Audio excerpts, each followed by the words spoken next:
सत्ता में। लेकिन सबसे पहले बात करते हैं अमेरिका और ईरान की, जहां महायुद्ध वाले अचानक सायरन तेज हो गए हैं। अमेरिका से जो नई खबरें आई हैं वो ईरान को बहुत दर्द देने वाली हैं। ऐसा लग रहा है कि अमेरिका किसी भी वक्त बड़ा हमला कर सकता है। किसी भी वक्त ईरान में तबाही वाली बम वर्षा हो सकती है। ये सिर्फ धमकी नहीं है, ये सिर्फ दावे नहीं है, ये सिर्फ किसी नेता या अधिकारी का बयान नहीं है, बल्कि अमेरिका की पूरी प्लानिंग डिकोड हो गई है। 5 संकेतों से आइए आपको बताते हैं अमेरिका और ईरान में चल क्या रहा है। पहला और सबसे बड़ा संकेत, अरब सागर में यूएसएस अब्राहम लिंकन की एंट्री हो चुकी है। अमेरिका ने ईरान को सबक सिखाने के मकसद से यूएसएस अब्राहम लिंकन को पश्चिम एशिया में भेजा था। मतलब यह कि ईरान के करीब भेजा था, जो अब वहां पहुंच चुका है। इसके मायने स्पष्ट हैं, कभी भी ईरान यूएसएस लिंकन के टारगेट पर आ सकता है। महायुद्ध का दूसरा सायरन या संकेत वीकेंड वाला है। अमेरिकी एक्शन के वीकेंड कनेक्शन की चर्चा इस वक्त पूरी दुनिया में हो रही है। ऐसा कहा जाता है कि अमेरिका बड़े हमले वीकेंड पर करता है। इसकी कई वजहें हैं जो आइए हम आपको आगे बताएंगे। ईरान के डर और तैयारी को भी वहां से आ रही खबरों से समझिए। अचानक ईरान के एयर स्पेस खाली करा दिए गए हैं। बहुत सारी एयरलाइन कंपनियों ने महायुद्ध वाले माहौल को समझते हुए अपनी उड़ानें रद्द कर दी हैं। ईरान पर हमले का एक और संकेत ट्रेंड हो रहा है। वो पेंटागन में बड़ी पिज्जा की डिलीवरी वाला संकेत है। पिज्जा की डिलीवरी का मतलब है अचानक ज्यादा सैनिकों की तैनाती, मतलब अचानक हमले की तैयारी, मतलब अचानक बड़े ऑपरेशन की तैयारी, जो अपने आप में अमेरिका के हमले वाली प्लानिंग को एक्सपोज करता है। एक और बड़ी बात यह है कि अमेरिका के CENTCOM commander admiral brand Cooper ने इजराइल का दौरा किया है। यह दौरा अप्रत्याशित है। पश्चिम एशिया में बढ़ते तनाव के बीच इस दौरे के कई मायने निकाले जा रहे हैं। सवाल यही है कि अमेरिका में ईरान को लेकर क्या चल रहा है, खामेनेई को लेकर ट्रंप के दिमाग में क्या है। महायुद्ध वाली आशंका इसलिए भी जताई जा रही है क्योंकि ईरान किसी भी फ्रंट पर पीछे नहीं हट रहा है। वो अमेरिका को जवाब दे रहा है, वो ट्रंप को चुनौती दे रहा है। इससे भी बड़ी बात, ईरान चोरी चोरी युद्ध की तैयारी कर रहा है। अपने मिसाइल और रॉकेट सिस्टम को लॉक्ड और रेडी टू एयर मोड में रख चुका है। यही वजह है कि अमेरिका ईरान पर हमले का ब्लूप्रिंट भी तैयार कर चुका है। ऐसा लग रहा है कि अमेरिका और ईरान के तनाव को खत्म करने का आखिरी रास्ता महायुद्ध ही है। आपको बताते हैं कि ईरान पर अमेरिका के हमले का ब्लूप्रिंट क्या है। ऐसा कहा जा रहा है कि ईरान पर पहला हमला अमेरिका करेगा। अमेरिका की तरफ से हवाई हमला होगा। यह अमेरिका के अटैक की नीति भी है। पहले हवाई हमला करता है, उसके बाद ग्राउंड ऑपरेशन से अपने मकसद को पूरा करता है। बताया जा रहा है कि अमेरिका के हमले के बाद इजराइल एयर स्ट्राइक करेगा। ईरान में भी इजराइल के हमले का डर है। चर्चा यह भी है कि एयर डिफेंस में अमेरिका इजराइल की मदद करेगा। मतलब यह कि अगर ईरान इजराइल को टारगेट करता है तो अमेरिकी डिफेंस सिस्टम उसका जवाब देगा। अमेरिका से इस वक्त जो संकेत मिल रहे हैं उससे साफ है कि ट्रंप ईरान के खिलाफ मिलिट्री एक्शन के लिए आतुर है। खबर है कि ट्रंप पूरी प्लानिंग और तैयारी से अटैक चाहते हैं। एक ऐसा हमला जिसके बाद ईरान को संभलने का मौका ना मिले। यह हमला इतना बड़ा और विध्वंसक हो जो निर्णायक साबित हो। इस प्लानिंग को ईरान भी समझ रहा है। ईरान की तरफ से चेतावनी दी गई है। कहा गया है कि इस बार छोटी स्ट्राइक भी हुई तो इसे ऑल आउट वॉर माना जाएगा। ट्रंप और नेतन्याहू चाहते हैं कि हमले के बाद खामेनेई की सत्ता हर हाल में बदल जाए। इसीलिए दोनों जरा सी भी रिस्क नहीं लेना चाहते हैं। प्लान यही है कि पहले पूरी तैयारी और फिर फुल एक्शन भी ऐसा जिसके बाद ईरान खामेनेई के शासन से हमेशा के लिए मुक्त हो जाए। इसीलिए ईरान को चारों तरफ से घेर लिया गया है। हमले के लिए 3 एयरक्राफ्ट कैरियर के स्ट्राइक ग्रुप की तैनाती है। अमेरिका का सबसे घातक aircraft carrier USS Abraham Lincoln अरब सागर में पहुंच चुका है। एक दूसरे aircraft carrier USS George Bush को भी रवाना किया गया है। बताया जा रहा है कि 35 से ज्यादा एयर रिफ्यूलिंग विमान पश्चिम एशिया में पहुंच चुके हैं। कई C-17 ग्लोब मास्टर ईरान के आसपास उड़ान भर रहे हैं, जिसमें हथियार और सैनिक ईरान की घेराबंदी के लिए भेजे जा रहे हैं। हवाई हमले के लिए F-15 फाइटर जेट की 5 स्क्वाड्रन तैनात हैं। सबसे ज्यादा तैनाती जॉर्डन के एयरबेस पर है। ईरान के जवाबी हमलों से बचने के लिए पेट्रियट और थर्ड एयर डिफेंस सिस्टम भी वॉर मोड में रेडी है। P-8 पोसाइडन और MQ-9 ड्रोन के साथ सर्विलांस टीम भी तैनात है। इतनी बड़ी सैन्य तैनाती साफ संकेत है कि किसी भी वक्त ट्रंप का ऑपरेशन तेहरान शुरू हो सकता है, क्योंकि अमेरिका का सबसे बड़ा इंतजार खत्म हो चुका है। ये इंतजार था दुनिया के सबसे शक्तिशाली उस युद्धपोत का जिसे 10 दिन पहले साउथ चाइना सी से अरब सागर में भेजा गया था।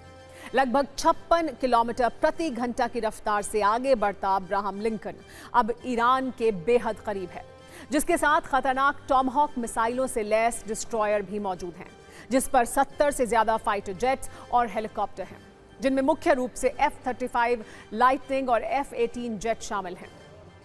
अमेरिकी ऑपरेशन की उल्टी गिनती चालू है। इसके सबसे बड़े संकेत पेंटागन से आ रहे हैं, जिसे पेंटागन पिज्जा इंडेक्स कहते हैं। अगर आप ये सोच रहे होंगे कि पिज्जा का आखिर अमेरिका के युद्ध वाले एक्शन से लेना देना क्या है, तो उसे विस्तार से आइए आपको समझाते हैं। खबर है कि अमेरिका के सैन्य हेडक्वार्टर पेंटागन के नजदीक पिज्जा स्टोर ऑनलाइन ऑर्डर बढ़ गए हैं। वहां पर खाने के ऑर्डर में 200% तक की बढ़ोतरी हुई है। देर रात पिज्जा डिलीवरी के लिए लोगों को इंतजार करना पड़ रहा है, जिसके बाद दावा यह है कि नए ऑर्डर पेंटागन से किए जा रहे हैं। इसका मतलब ये कि पेंटागन में अमेरिकी सेना के अधिकारी देर रात तक काम कर रहे हैं।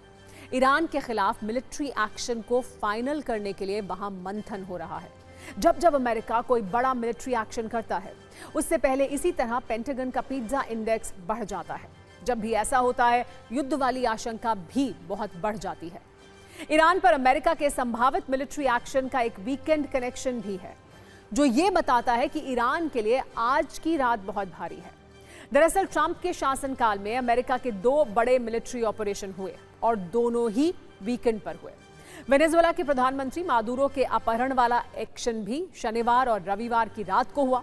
इसी तरह पिछले साल 22 जून को ईरान के परमाणु ठिकानों पर हमले का ऑपरेशन मिडनाइट हैमर भी रविवार को हुआ। यह साफ संकेत है कि ईरान के लिए अगले 24 घंटे बहुत खतरनाक है। वीकेंड वाले इस कनेक्शन के पीछे का एक लॉजिक ये है कि शनिवार और रविवार को शेयर बाजार बंद रहते हैं, इसीलिए युद्ध वाले एक्शन से बाजार अचानक बड़ी गिरावट से बच जाता है। गिरावट ईरान के हौसले में भी दिख रही है, लेकिन ईरान के कमांडर अमेरिका को क्या धमकी दे रहे हैं, आप इस रील में देखिए। शक्तिशाली ट्रंप सेना के खिलाफ ईरान कितना टिक पाएगा, ये तो युद्ध शुरू होने के बाद ही तय होगा।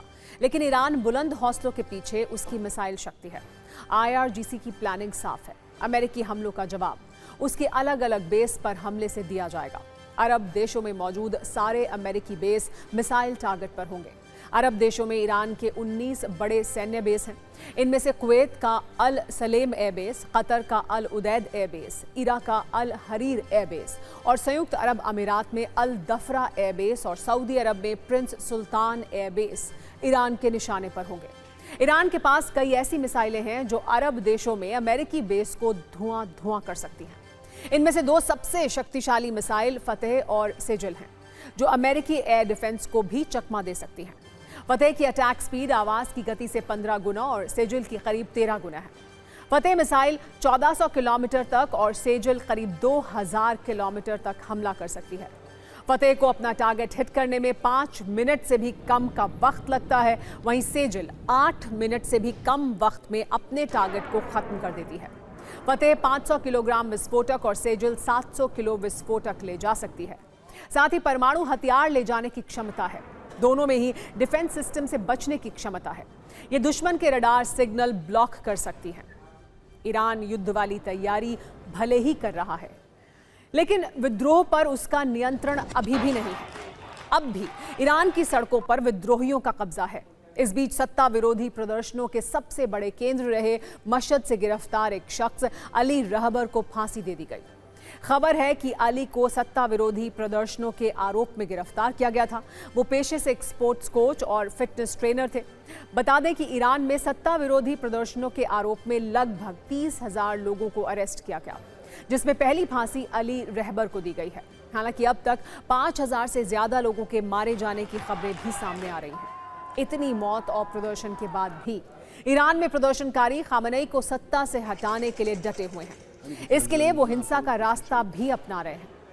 ऐसा ही एक वीडियो सामने आया है, जिसमें सैकड़ों की संख्या में सड़क पर आए लोगों ने ईरान में सरकारी इमारतों को आग लगा दी। देखते ही देखते कई सरकारी इमारतें जलकर राख हो गई। ये तस्वीरें ईरान की राजधानी तेहरान की हैं, जहां प्रदर्शन के लिए प्रदर्शनकारी जुटे हुए हैं, आगजनी कर रहे हैं, नारेबाजी कर रहे हैं। इन्हें ना गिरफ्तारी का डर है और ना ही IRGC की गोलीबारी का। आपको कुछ और तस्वीरें दिखाते हैं। एक के बाद एक जलती गाड़ियां। ये तस्वीर भी ईरानी जनता के गुस्से की गवाही दे रही है, जहां विद्रोही के कई सरकारी गाड़ियों को आग लगा दी गई। प्रदर्शनकारियों का गुस्सा सरकारी इमारतों और गाड़ियों पर निकल रहा है। ईरान के सैनिक चाहकर भी स्थिति नहीं संभाल पा रहे। एक वीडियो में साफ दिखा कि विद्रोहियों ने पुलिस की गाड़ी पर ही कब्जा कर लिया, उस पर चढ़ गए और तोड़फोड़ शुरू कर दी। एक तरफ अमेरिकी हमले का डर और दूसरी तरफ घर में बिगड़ते हालात, यानी खामेनेई के लिए मामला गंभीर है। आप जानते हैं ईरान अमेरिका के टारगेट पर क्यों है? क्यों अमेरिका और इजराइल ईरान में खामेनेई की सत्ता को खत्म कर देना चाहते हैं? वैसे तो इसकी कई वजहें हैं, लेकिन सबसे बड़ी वजह है ईरान का परमाणु कार्यक्रम। पहले भी अमेरिका ने जब ईरान पर हमले किए थे तो मुख्य रूप से टारगेट पर ईरान के न्यूक्लियर प्लांट थे। अमेरिका और इजराइल को ऐसा लगता है कि ईरान चोरी चोरी परमाणु बम बना रहा है। वहीं खामेनेई के प्रतिनिधि हैं जो इतना सब कुछ होने के बाद ये कह रहे हैं कि परमाणु हथियार रखना या बनाना हराम होता है। ईरान कभी भी परमाणु हथियार नहीं रखना चाहता। आपको खामेनेई के प्रतिनिधि डॉक्टर अब्दुल माजिद हकीम इलाही के इस तर्क को जरूर सुनना चाहिए। और सत्ता में अब बात करते हैं हिंदुस्तान के कई राज्यों और कई शहरों में आए सफेद सितम की।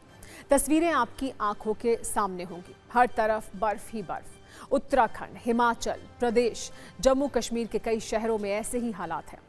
500 से ज्यादा सड़कें बंद हो चुकी हैं, बर्फ से ढक चुकी हैं। आपको सड़कें नजर भी नहीं आ रही होंगी। लगातार बर्फबारी की वजह से कुछ इसी तरह पहाड़ों पर मुसीबत का बर्फीला पहाड़ टूटा है। कई क्षेत्रों में तापमान शून्य से नीचे जाने से ठंड और अधिक बढ़ गई है। हिमाचल प्रदेश में सीजन की पहली बर्फबारी तबाही लेकर आई है। लोक निर्माण विभाग के अनुसार प्रदेश में 4 नेशनल हाईवे सहित कुल 535 सड़कें बंद हो गई हैं। मशीनों से युद्ध स्तर पर बर्फ हटाई जा रही है। अब तक हिमाचल प्रदेश को करीब 6 करोड़ रुपए की संपत्ति का नुकसान हो चुका है। हिमाचल प्रदेश में बर्फबारी की वजह से 4800 बिजली ट्रांसफार्मर प्रभावित हुए हैं, जिससे कई इलाकों में बिजली गुल है। पानी की आपूर्ति भी बाधित हुई है। कई ग्रामीण इलाके शहर से कट गए हैं। स्कूल, बस सेवाएं बंद हैं। पर्यटक सड़कों पर फंसे हुए हैं। ऐसे ही हालात उत्तराखंड और जम्मू कश्मीर में हैं। Jammu Srinagar national highway NH-44 दूसरे दिन भी बंद रहा, जिससे सैकड़ों यात्री यहां फंस गए हैं। कई अन्य सड़कें और पहाड़ी रास्ते अवरुद्ध हैं। गुलमर्ग में 3 फीट से अधिक बर्फ जमा होने से ट्रैफिक ठप है। श्रीनगर एयरपोर्ट पर बर्फ साफ करने का काम भी चल रहा है। 23 जनवरी को ही 26 से अधिक फ्लाइट्स रद्द की गई। खराब मौसम के कारण आने जाने वाली कई उड़ानें प्रभावित हुई हैं।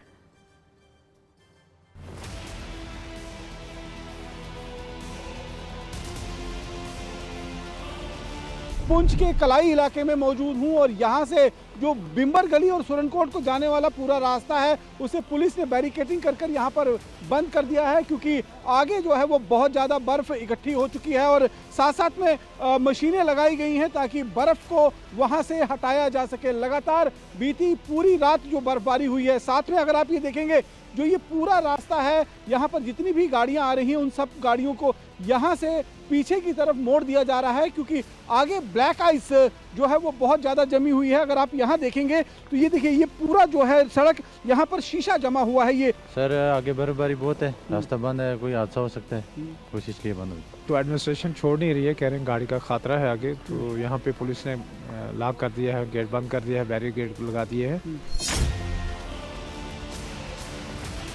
हम अभी विश्व प्रसिद्ध गुलमर्ग के रास्ते पर हैं। आप देख सकते हैं कि कल जो बर्फबारी हुई थी, किस हिसाब से भीषण बर्फबारी हुई थी, आप गाड़ियों पर देख सकते हैं और आसपास में देख सकते हैं। हम अभी टंगमर्ग के पास है और ये आप देख सकते हैं कि किस तरीके से गाड़ियों पर जिस तरीके से बर्फ़ जमी हुई है, उससे अंदाज़ा लगाया जा सकता है कि कितनी भीषण बर्फबारी जो है वो कहीं ना कहीं इन पहाड़ी क्षेत्रों में देखी गई। इस बर्फबारी के बाद से जो पर्यटक है वो आहिस्ता आहिस्ता गुलमर्ग पहुंचना शुरू कर दिए हैं और आप देख सकते हैं कि कितना लंबा जैम जो है वो कहीं ना कहीं जो है पर्यटकों की गाड़ियों से अभी जो है यहाँ पे जम गया है। आप देख सकते हैं कि इस गाड़ी पे कितना बर्फ़ जमा हुआ है और यहाँ पे आप देख सकते हैं कि किस तरीके से ये गाड़ियाँ बिल्कुल अभी फंसी हुई है। ये घूमना है हमारा और क्या है बताओ, हमें बादिया देखना था और अल्लाह का शुक्र है बहुत बढ़िया मिला हमें देखने के लिए। जाम तो है थोड़ा बहुत, लेकिन बहुत बढ़िया लग रहा है। सत्ता की अगली खबर उस दीवार की है जो किसी ईंट पत्थर की तो नहीं बनी है, लेकिन इतनी मजबूत है कि टूटती ही नहीं है। ये दीवार यूपी सरकार और शंकराचार्य स्वामी अविमुक्तेश्वरानंद सरस्वती के बीच है, जो गंगा स्नान वाले कलेश के 7वें दिन बाद भी बड़ी मजबूती से खड़ी हुई है और इसी दीवार की आड़ से बाण चलाए जा रहे हैं। मौनी अमावस्या के दिन गंगा स्नान के दौरान बटुकों और संतों के साथ मारपीट के विरोध में धरने पर बैठे शंकराचार्य स्वामी अविमुक्तेश्वरानंद सरस्वती आज भी माफी की मांग पर कायम हैं। वो ये कह रहे हैं कि तब तक अनशन खत्म नहीं करेंगे जब तक प्रशासन माफी नहीं मांगता है। हालांकि आज अविमुक्तेश्वरानंद ने सरकार पर अपना हमला और तीखा कर दिया और ठकुरैती वाला शब्द लॉन्च किया। सरकार के एक्शन को ठकुरैती कह दिया। स्वामी अविमुक्तेश्वरानंद इतने पर ही नहीं रुके, उन्होंने यूपी सरकार को ये नए जमाने की मुगल सरकार है ये कहा। हिंदू कहकर सत्ता में आए, अब शंकराचार्य को स्नान नहीं करने दे रहे। ठकुरैती की वजह से 1.25 लाख शिवलिंग के दर्शन नहीं हो सके। एक बार सुनिए उन्होंने और क्या क्या कहा। ये नए ज़माने की हिंदू नामधारी मुगल सरकार है। कभी मुगलों ने संगम स्नान करने से हिंदुओं को रोका था, लेकिन वो भी जजिया टैक्स लेकर के स्नान करने देते थे। अब की जो मुगल सरकार है, जो हिंदू हिंदू कह करके सत्ता में आई है, वो अब शंकराचार्य को स्नान नहीं करने दे रही है। बटकों, सन्यासियों, वृद्धों और साध्वियों को पीट रही है और अपनी हनक एक के बाद एक वक्तव्यों से दिखाती चली जा रही है।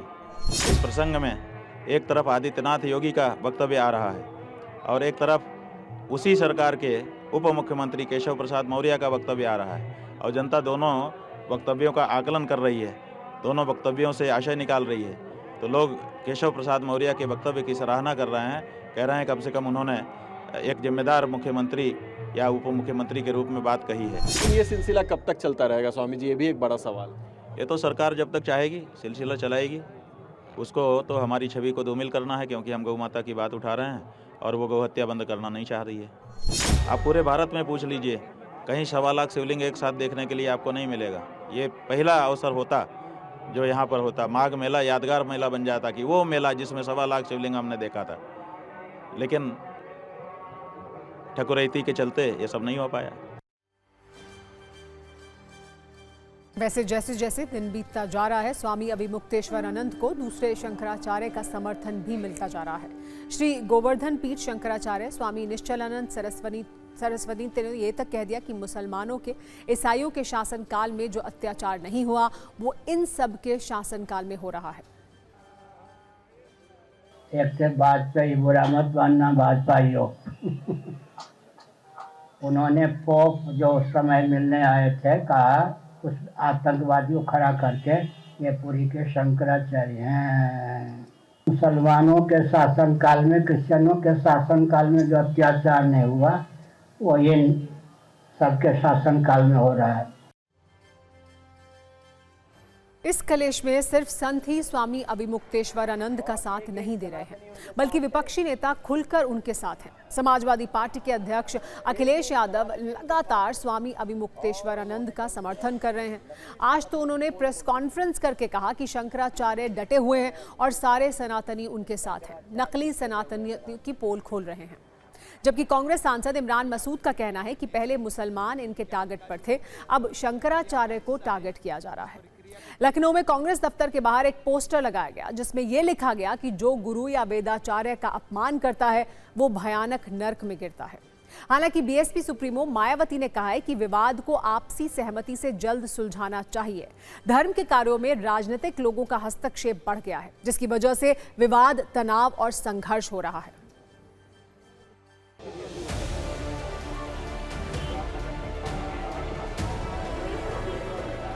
हमें खुशी इस बात की कि शंकराचार्य जी डटे हुए मैदान में और एक एक सनातनी उनके साथ है और उन्होंने कम से कम नकली सनातनों की पोल खोल दी। प्रयागराज में साधुओं के लिए 2 प्रकार के कानून है। पहला, जब शंकराचार्य स्नान करने के लिए जा रहे थे उनको रोक दिया गया और कहा जा रहा था कि वहाँ पर माहौल खराब हो जाएगा। दूसरी तरफ कल सतुआ बाबा बिल्डोजर से घाट तक करने के लिए। काल नेमी को याद करने वाले बताएं कि कलयुग के काल नेमी कौन है। कि काल नेमी ही काल बन करके इनके आए। अधिकारियों को ये अधिकार किसने दिया कि वो शंकराचार्य जी से पूछें कि आप शंकराचार्य हैं कि नहीं, क्या अधिकारी उस प्रक्रिया का हिस्सा हैं जिस प्रक्रिया के तहत शंकराचार्य की नियुक्ति होती है। पहले आप मुसलमान को फोकस करके मुसलमान को टारगेट करते थे, अब आपने शंकराचार्य जी को भी टारगेट कर लिया। तो आपका काम तो केवल नफरत है कि नफरत से आप काम करेंगे। कुल मिलाकर देखें तो इस विवाद में आज जो शब्द सबसे ज्यादा चर्चा में रहा वो शब्द ठकुरैती था। शंकराचार्य ने ठकुरैती शब्द का इस्तेमाल कर इस मामले में एक नई बहस शुरू कर दी। इस शब्द की दो ध्वनियां हैं, एक जाति के संदर्भ में और दूसरी हैसियत के संदर्भ में। हमारे देश में खासतौर पर उत्तर भारत में ठकुरैती नैतिक और सामाजिक आलोचना का शब्द है, लोकाचार का शब्द है। गांव, कस्बों और छोटे शहरों में जब नियम से ज्यादा हैसियत महत्वपूर्ण हो जाती है, वहां अपनी बात ऊपर करने के लिए ठकुरैती शब्द का इस्तेमाल होता है। यानी ऐसा सेटअप जहां नियम की जगह हैसियत से चलने वाली सत्ता होती है, चाहे वो पुलिस की सत्ता हो, बाहुबलियों की सत्ता हो, राजनीतिक सत्ता हो या किसी दबंग की सत्ता हो। शंकराचार्य ने ठकुरैती शब्द से सत्ता पर उंगली उठाई है। हालांकि इसकी जातीय ध्वनि भी देर तक गूंजती रहेगी, क्योंकि यूपी में अब अगले 1 वर्ष तक चुनावी गेयर लगा रहेगा, जिसमें हर शब्द के कई मायने निकाले जाते रहेंगे। हूटर बज चुका है, यानी सत्ता में आज का वक्त खत्म हो गया है। कल शाम 7 बजे आपसे एक बार फिर मुलाकात होगी। तब तक सभी न्यूज मित्रों से मेरी गुजारिश है कि वो सत्ता की न्यूज रील्स को ज्यादा से ज्यादा शेयर करें। और अब वक्त है Realme 16 Pro सीरीज के बारे में बात करने का। 200 मेगापिक्सल वाले इस फोन में है एडवांस्ड जूम करने की क्षमता। आइए जानते हैं और क्या है इसमें खास। हम जब खबरें आप तक पहुंचाते हैं तो हमें चाहिए ऐसे विजुअल जो हो क्रिस्टल क्लियर और शार्प। ऐसी ही क्लैरिटी देता है Realme 16 Pro सीरीज, जिसमें है 200 मेगापिक्सल का पोर्ट्रेट कैमरा, चाहे हो 1x, 3.5x या 10x जूम, क्लोजअप हो या लॉन्ग शॉट, हर फ्रेम मिलता है नेचुरल स्किन टोन्स और फाइन डिटेल्स के साथ। एडवांस्ड कलर प्रोसेसिंग इंश्योर करती है बैलेंस्ड कलर्स और कंसिस्टेंट क्लैरिटी हर जूम पर, परफेक्ट एट एवरी जूम। इसीलिए अगर आप अपनी जिंदगी के मोमेंट्स क्लियर और डिटेल के साथ कैप्चर करना चाहते हैं तो Realme 16 Pro सीरीज हो सकती है एक स्मार्ट चॉइस।